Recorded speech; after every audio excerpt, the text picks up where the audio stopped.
They jammed into the streets of Tel Aviv and Jerusalem, tens of thousands. And as darkness fell, tempers flared. Some clashed with police. That fury directed largely at their own government after a devastating discovery deep underground in Gaza. The bodies of 6 hostages recovered by the Israeli forces in the tunnels under Rafah, ranging in age from 23 to 40, 5 taken from a music festival, 1 from a kibbutz.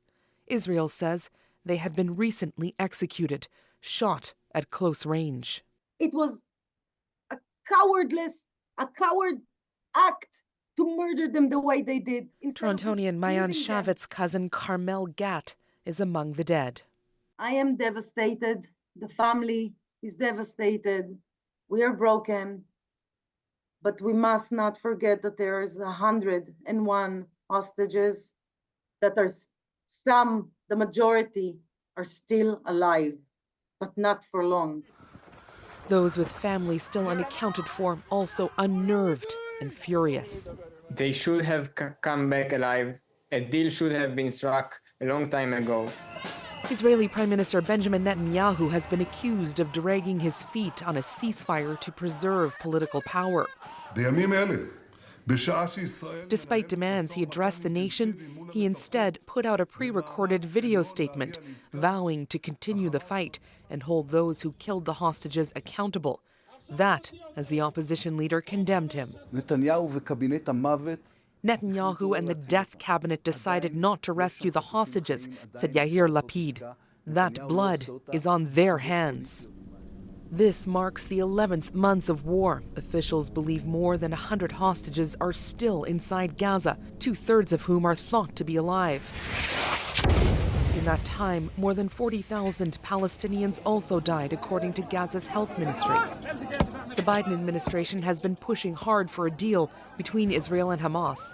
The latest round of talks have so far failed. But Monday may bring renewed pressure on Israel, its largest union calling for a general strike to bring the country to a standstill and try to force its government to strike a deal and deliver the rest of the hostages safely home. Katie Nicholson, CBC News, Washington. Let's go to Sasha Petrusik, who's in Jerusalem for us tonight. And Sasha, give us a sense of the mood there right now. The fury and frustration of Israel seem to spill over with news of 6 dead hostages. Tens of thousands protested in front of Israel's parliament here in Jerusalem.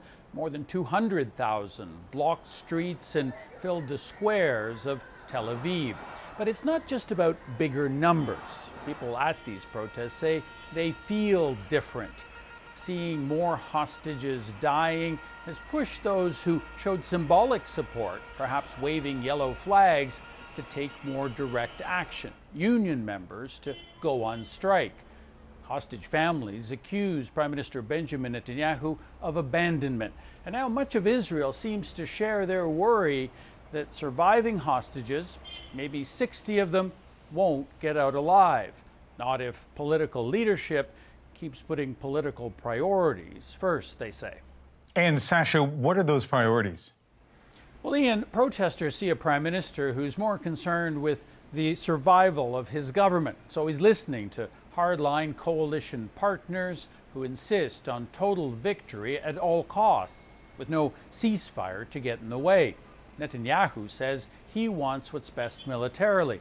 But generals and even Defense Minister Yoav Gallant, probably the most experienced military commander in Israel, are pushing for a deal. He even reportedly got into a shouting match with Netanyahu last week over the insistence of keeping Israeli troops on Gaza's southern border.